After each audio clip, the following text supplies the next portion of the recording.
Պարոն Պետրոսյան, շնորհակալ եմ հետաքրքիր զրույցի համար։ Ձեզ բազմաթիվ են հարցերը, բայց ես երևի արդեն անցնեմ մեր բլից հարցերին։ Ես ժամերով կխոսեմ դրանցի մասին։ Ավելի արագ բլից հարցերին արձագանքել։ Մեկ բառով իշխանությունն ինչ է։ Արդարություն հաստատելու, քաղաքացու կյանքի որակի վրա դրականորեն ներազդելու եւ իրավահավասարություն ապահովելու գործիք է ինձ համար։ Որն է ավելի վտանգավոր՝ վատ որոշումը, թե ուշ որոշումը։ Վատ որոշումը միանշանակ։ Եթե որոշումը վատ է, ուշ որոշումը կարող է լավը լինել եւ վատը, բայց վատը արդեն վատ է։ Բայց ես կողմնակից չեմ նաեւ ուշ որոշման։ Որն է ավելի շատ վնասում քաղաքական գործին՝ հիշողությունը, թե ինտերնետը։ Ինտերնետը միջավայր է, կոմունիկացիայի գործիք է, որը անխուսափելի մտել է մեր կյանք եւ առանց դրա այլևս չենք կարող կառավարենք։ Ձեր կայացրած որոշումներից մեկը, որ կուզեիք կայացրած չլինեիք։ Շատ անդգրկուն հարց եք տալիս։ Չէ՞ ուզի խոսեմ այդ մասին։ Մի բան, որ երբեք չէիք անի, եթե նույնիսկ քաղաքականապես շահավետ է դա։ Դա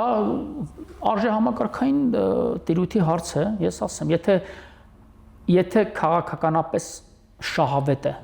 պրագմատիկ քաղաքական տեսակետից, բայց բարոյական չէ, բայց համագործակցության կանոններին հակասում է, բայց բարեվարկության կամ հավատարմության, թիմայնության հետ խնդիր ունի, բնականաբար չեմ անի, որովհետև պրագմատիկ քաղաքականությունն էլ ինձ համար պետք է ելնի մարդկային պարզ օրենքներից։ Ինչն է ավելի դժվար՝ ճշմարտությունն ասել, թե ճիշտ պահին լռելը։ Ճշմարտությունն ասել միանշանակորեն պետք է եւ դժվար է, ինձ համար օրինակ, ինձ համար ճիշտ պահին լռելը շատ ավելի դժվար է, քան ճշմարտությունն ասել, որովհետեւ եթե ճշմարտությունը ճիշտ տեղում չասեցի, դա կարող է ճակատագրեր արժանալ։ Ես ինչ չեմ ների հետո։ Դրա համար ճշմարտությունը պետք է ճիշտ պահին ասվի։ Ում եք ավելի շատ լսում՝ փաստարկներին, թե ինտուիցիան։ Ես հրաշալիորեն կարող եմ ասել համադրում եմ այդ երկուսը։ Իմ ներքին ձայնը ինձ շատ է օգնում եւ որպես կանոն չի սխալվում։ Ամենաշատը, որ օգտագործում եք բառը ձեր թիմում, որն է։ Հանձնառություն։ Իմ թիմի անդամները կասեն։ Հեծում առանց հանձնառության բոլոր օղակների չէր ստացվի մեր նախագիծում։ Քաղաքականություն, թե հանգիստ կյանք, եթե ընտրություն լիներ, որը կընտրեիք։ Դե բանական մարդը միանշանակ կպնդի հանգիստ կյանք, իհարկե, բայց քաղաքականությունը իմ կենսակերպն է, նաև քաղաքականությունը ես եմ ընտրել քաղաքականություն, ես որևէ մեկից բողոքելու, դժգոհելու բան չունեմ։ Մի վերնագիր, որ ձեզ խոցել է, վիրավորել, նեղացրել։ Դե բազմաթիվ կան նման ներողություն ձևակերպման համար վարձու գրչակներ ցավոք շատ են վերնագրեր դրել, շատ են զրպարտող եւ հերժուրանք տարածող հոդվածներ իմ անձի իմ քաղաքական գործունեության հետ կապված իրականացրած սկսած Կոտայքի մարզպետի իմ գործունեությունից եւ բոլոր կարգավիճակներում, այո, իհարկե, վիրավորանք պարունակող վերնագրեր շատ են եղել եւ մի քանի նաեւ դատական հայցեր ունեմ։ Մեկը արդեն հաղթած է, եւս մի քանի հայցեր այսպես զրպարտանքի վիրավորանքի նաեւ փաստերով ընթացքում է։ Վաղ արթնանել, թե մինչև օրվա ուշ ժամը աշխատել։ Վաղ արթնանալ եւ մինչև օրվա ուշ ժամը աշխատել արդեն 9 ամիս մի քանի օր է։ Մի գիրք, որը խորհուրդ կտաք հիմա կարդալ։ Ես ճիշտն ասած առաջնորդության, մենեջմենտի նաեւ վերաբերյալ շատ գրքեր եմ կարդացել ու կարդում եմ, բայց ճիշտն ասած այս վերջում մի հատ որս գիրք տեսադաշտով կարդացի ու ահագին խորքեր վերանեցի, դա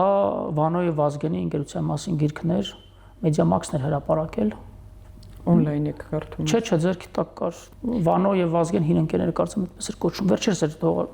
հրապարակվել։ Շատ լավ էր։ Վերջեր հրատարակումներից էր ու ահագին քաղաքական խորքեր կա, թեպետ երկու հայտնի գործիչների կյանքի, կենսագրության, համագործակցության, միմյանցից նեղանալու, բայց նաեւ իրար հավատարիմ մնալու, իրար կարոտելու, այսպես ասած, էպիզոդներ է գիրքը պարունակում, բայց օրինակ այդ գրքում ես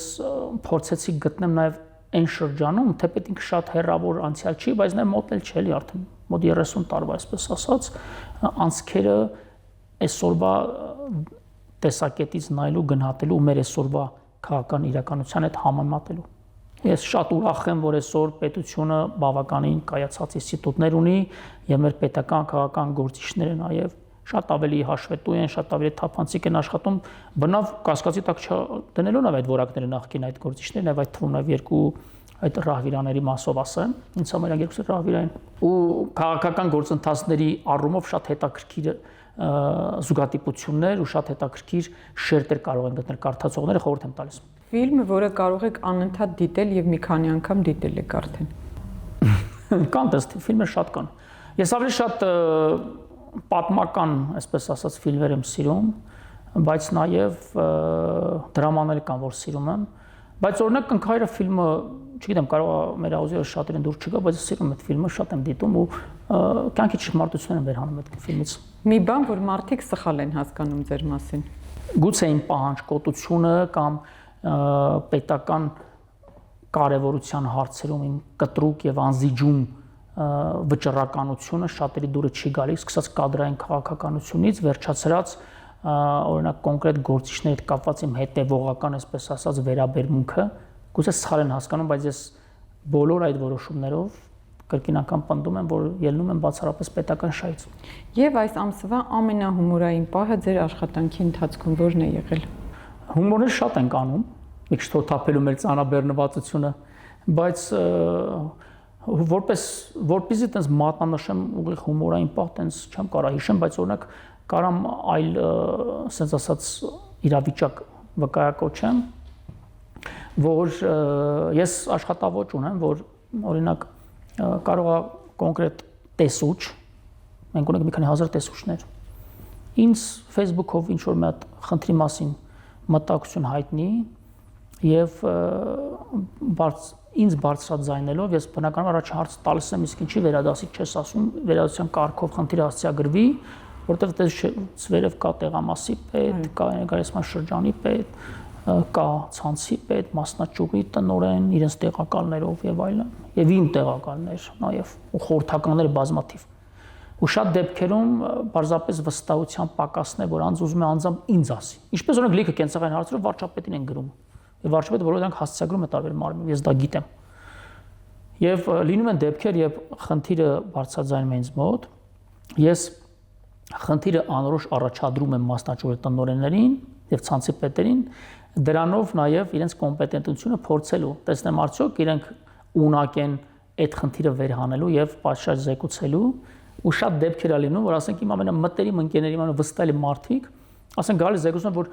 իդեալական այնտեղ, որևէ խնդիր չկա, ստուգել ենք, ասում, էսի շերտ է, հա, խոսացրել, կոնկրետ մարդուն են տալիս, մենք հա իրան հարցին կասեցա, բայց ակնհայտ որ դիպես չի, էլի։ Ու ես պարզա որ ժողովրդական խոսքալ երես բերես եմ անում։ Ասում, այս խնդիրը այս մարդն հասցեագրե, եթե պատշաճ հասնեի կտեղ, այդ խնդիրը չէր հասնելու ու հետագայում արդեն ու այդ ամեն ինչը կյանքի դաս է։ Եթե նման մի միջադեպ ունենում ենք, արդեն բոլորը գիտեն, որ նմանատիպ կրկնությունը դաժան է լինելու հետևանքը ու արդեն այդ հարցում գիտեն, որ մի համակարգային լուծում տվեցինք։ Նմանատիպ դրվագների հետագայում առիթ կլինի, ասեմ շատ հայ։ Շնորհակալ եմ, պարոն Պետրոսյան, Ես եմ շատ իսկապես անկեղծ հետաքրքիր զրույցի համար։ Հարգելի Արմլու լրատվականի հետևորդներ, մենք դեռ կհանդիպենք։